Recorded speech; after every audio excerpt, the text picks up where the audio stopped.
So I'm about to tell you, awake you, I presume, something that sounds truly unbelievable. You're probably wondering why I made the distinction of saying awake you. Well, that's what I want to explain to you. There are two distinct beings that reside in your mind. One more active during your wake times, and the other during your slumber, i.e., awake you and sleep you. I know, not very creative names. But this isn't a story of some old folklore with clever names for creatures of the unknown. This is solid fact, which I'll repeat, will sound unbelievable. Let me start with some history. I did some research, and it seems to be that at a certain point in human evolution, we didn't sleep much. Being the weak and powerless species we were, it's not hard to see why very little sleep would be beneficial to a primitive man. I mean, even with our intellect, we'd be decimated by any other predator in ancient Africa. We were basically nerds of the savannah. The last time I checked, nerds don't really have a good time surviving with bigger playmates. Maybe our reduced sleep time was the reason we survived, and our close relatives, the Neanderthals, weren't so lucky. Just some food for thought. My guess is that different sections of the mind were activated for sleep and wake hours. The sleep you nearly having as much control over your body as awake you had, allowing for swift escapes from hungry predators that just happened to stumble across a field of slumbering and unsuspecting humans. I guess at a point further down the line, perhaps during the rise of agriculture, and as humans started to settle down and build shelters, this form of bicameralism became somewhat obsolete and sleep you redundant in a way. Eventually, I assume it became kind of weird and unsightly seeing people roam around aimlessly at night.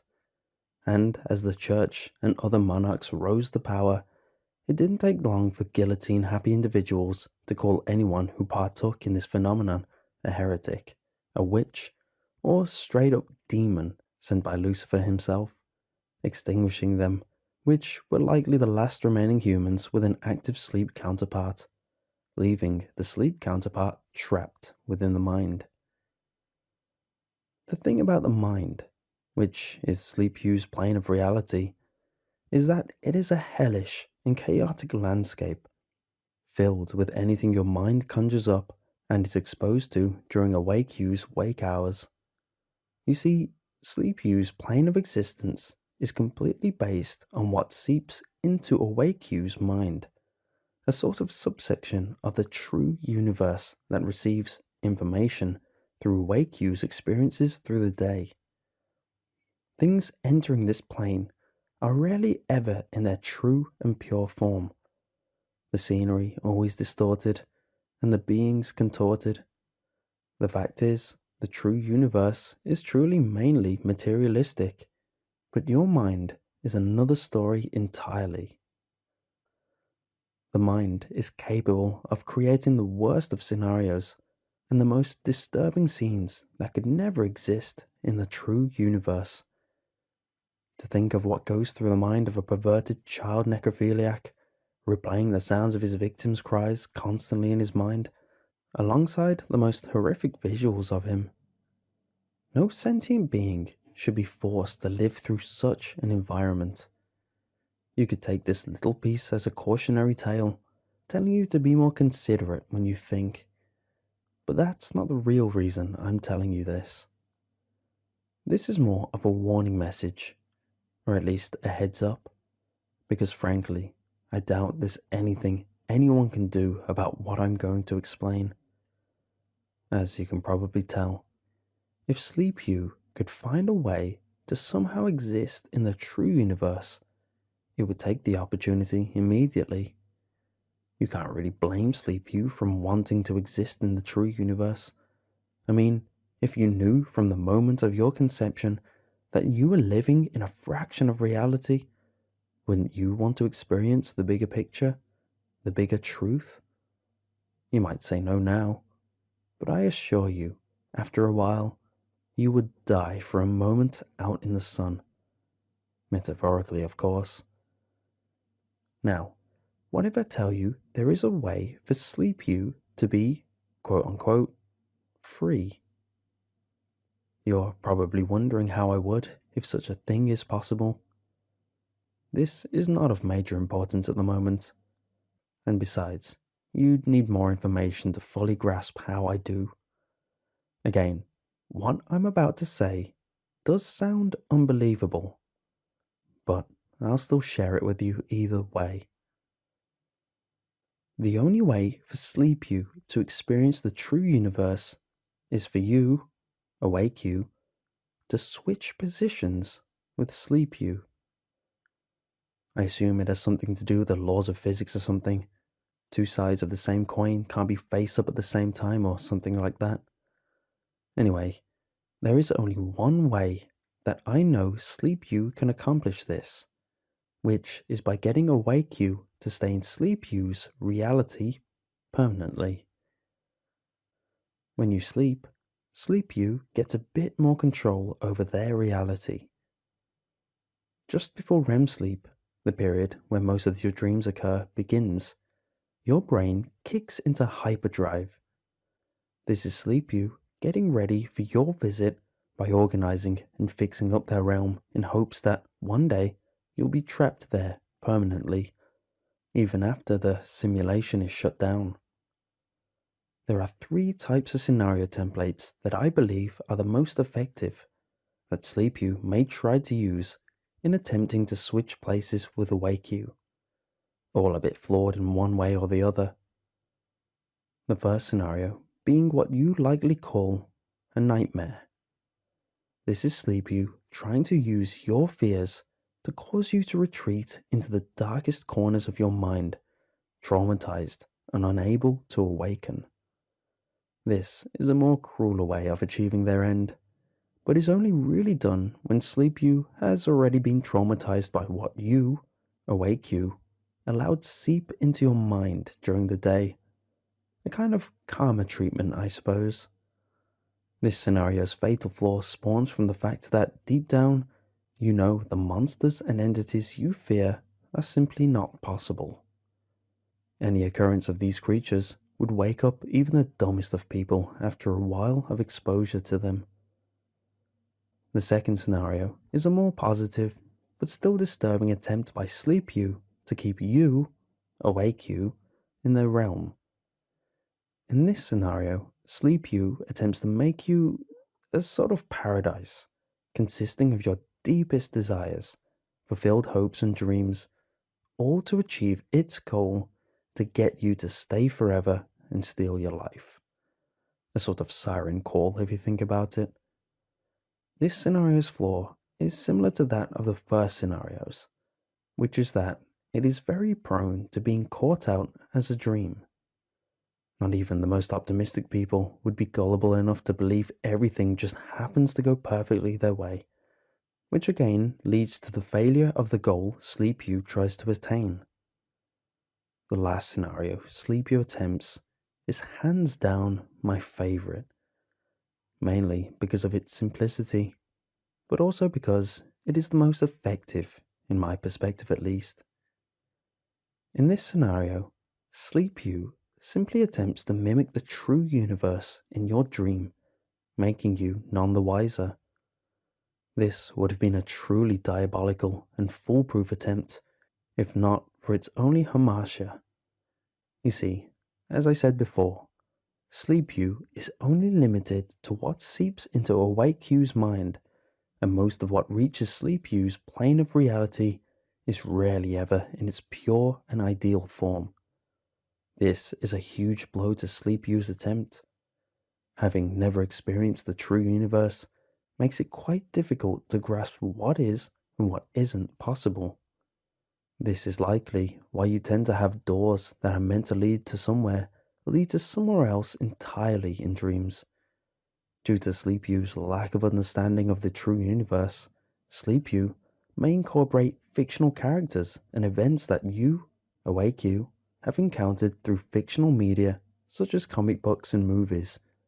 and tries to pass the events as normal and casual, sometimes even making the dream look like scenario 1 unknowingly. The best way, and the only way for Sleep You to overcome this obstacle, is through trial and error. Sleep You could also be aided by having an awake you that doesn't really partake in fictional media. You can only imagine how much easier it would be for Sleep You to have a successful attempt with a reality free of abnormal creatures and monsters, a realm free of abnormalities, the true version without even trying too hard to mimic it.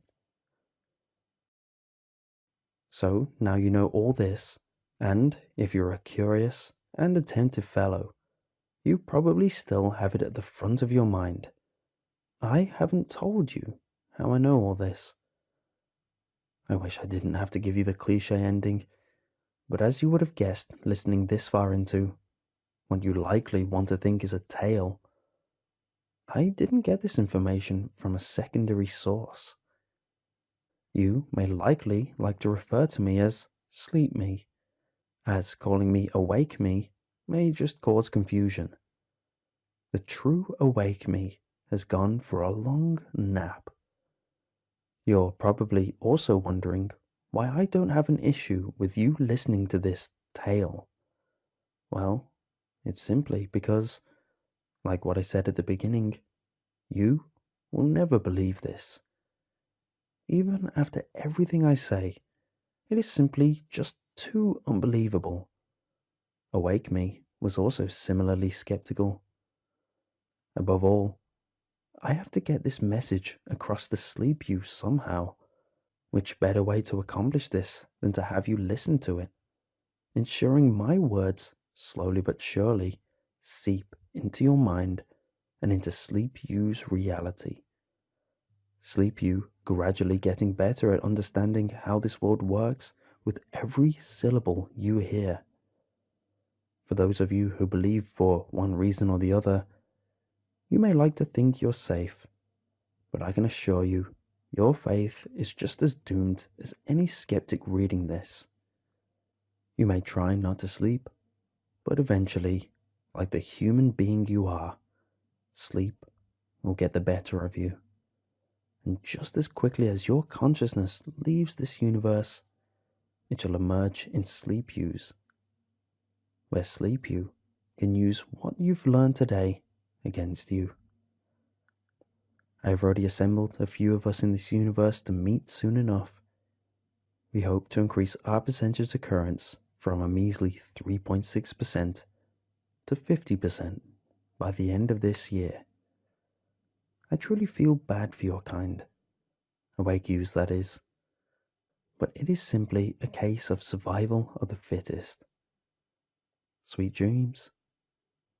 Oh, and don't worry, we'll leave your motor functions at night.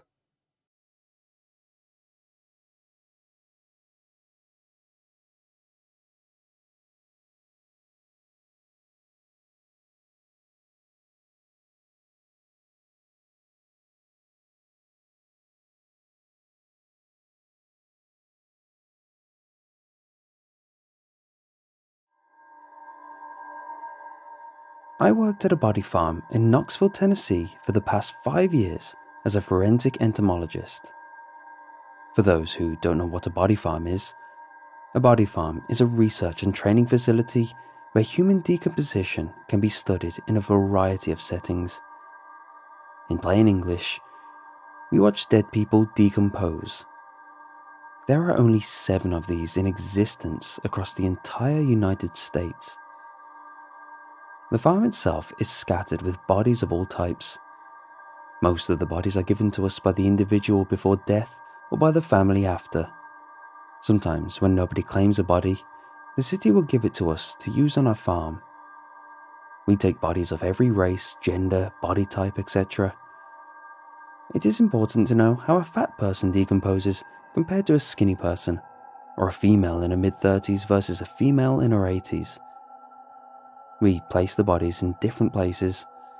Some are left out in an open field in the sun, some are in the forest, some are in the water, and others are placed in cages to stop birds like vultures from being able to pick at the bodies. We do not cover or cage all bodies since there are birds in nature.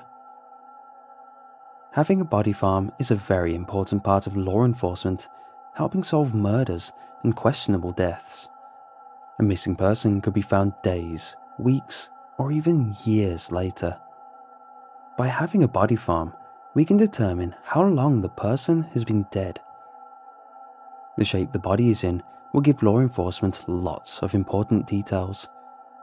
If a body has been dead a few days, you might just see the beginning stages such as the smell of a rotting corpse and the maggots.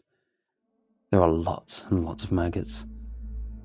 As time goes on, the body may be bloated with all the gases, and later on the skin will turn a brownish colour. It's a little like when a banana goes bad, it turns brown and mushy. Bodies are a lot like that. It also lets us study the environment after the body is decomposed. Did you know the vegetation where the body has rotted will die, leaving only a bare patch of dirt afterward? Even more interesting, when vegetation grows back in a place a body was at, after, the grass will be healthier and taller than the surrounding vegetation. Next time you're on a hike and you see a taller patch of grass, someone may have been murdered there. Kind of cool, right? The way the body farm is set up is a large, fenced-in rectangle area with the admin building in the front. Once outside, there is a large field with a small tree lining the side fence with a gate. At the back, there is a pond/swampy type area. On the right, it is a wooded area extended back away to the bordering fence. The total size is almost 5 acres. On the adjoining side of the wooded area fence is a restricted military area. Nobody knows exactly what they're doing on the other side of the fence. Hardly anyone even knows it exists, because publicly, they don't exist. For the past 5 years I've worked here, I've always wondered what they were hiding in there. The area is locked down like Area 51. There is the barbed wire topped fence, security cameras, armed guards posted 24/7, and motion detection lights around the perimeter. I could never stop thinking of why they would want to place something that important on a body farm and what type of weird experiments they might do inside those walls. I had to somehow find out. Some days I would walk close to the enclosure. You could see nothing since whatever they were hiding was on the other side of the wooded area. But I just wanted to see how close I could get to the fence before they sent someone or the motion detection cameras caught me. The answer is about 15 feet from the fence before you are noticed. One guard asked me what I was up to, but I just told him I was walking the grounds, checking on the bodies, and apologized for him having to come out. He bought the excuse and seemed happy not to accidentally cross any decaying bodies on our side. I was given a warning by my supervisor and told to stay away from the fence. I am sure the military bosses were not happy someone was prowling along their fence. I backed off for a few weeks, but eventually started to patrol in different areas around their fence. Eventually, I found a place where their cameras had a blind spot. I could get right up to the fence, and nobody noticed. Over the next few weeks, I continued to visit this part of the fence and stay there for longer and longer, and luckily, nobody ever came to check things out. I threw some sticks over the fence to see if it would trip a motion detector, but again, nothing happened. A dead zone. This might be the place I've been searching for. Curiosity has always gotten the best of me. I started to make my plan to break in and see what they were doing over there. I put a wire cutter in my work backpack and cut a small section of the fence until it was large enough for me to squeeze through. I waited for 8 weeks and the fence was never repaired. It looked like I had my way inside. I just had to work up the nerve to sneak in. I finally decided to do it. On the day of my attempt, I left work early for an appointment and then came back later to finish my shift. It gave me a great excuse for working over to catch up on my hours. After everyone left, I clocked out and moved my truck to a parking lot close by. I changed my clothes, then walked back to the body farm and snuck in the side gate using my keys. I made my way to the fence and took a small break. I quickly thought about what might happen if they caught me. Would they kill me? A body farm would be a perfect place to dump a dead body, right? I took a deep breath to calm my nerves and pushed on the slit in the fence. As I slipped through the fence, I accidentally scratched the inside part of my hand, grabbing the cut fence. Some blood started to appear, but hopefully it wouldn't leave any on the fence. I'll have to wash it off tomorrow during my shift. I made it through the fence and waited for motion lights or alarms to go off, but there was only silence. I was in. I slowly walked through the forest, trying my best not to make a sound or move quickly enough to catch anybody's attention. Eventually, I made my way to a clearing in the trees and looked out to see an open field, then 3 buildings. There was nothing here. It was just 3 small buildings in an open field. One building was larger than the other 2. I assumed that is where the headquarters was. For all the secrecy and security, they are running a small operation. Whatever they are doing must be inside one of the buildings. I need to get closer to the buildings and maybe I can catch a glimpse inside. I snuck around to the back side of the building. The rear side was closer and gave me a better view. I think I found what I was looking for. Behind the closest building, there were 4 of the body cages with what looked like 4 bodies inside. They looked like the same ones we were using to keep birds off the dead bodies on our side. Why would they do body farm experiments when they could just use our body farm instead? It would be too dangerous to risk moving out of the wooded area, so I just sat and watched. Maybe I would see someone coming or going and could learn a little more about what they were doing here. I could always come back and watch more now that I had a way in. After about an hour, someone came out of the building, wearing a face mask and gloves. I prayed they had not seen me. Then he stopped at the cages. Why would he be going to look at a dead body in the middle of the night in basically a hazmat suit? They're dead bodies. It's a bit overkill. He grabbed what looked like a stick off the top of the cage and then poked the body inside the first cage. The body rolled over and got up on all 4s, back touching the top of the cage. The guard threw something inside the cell and it started to devour its food like a starving dog.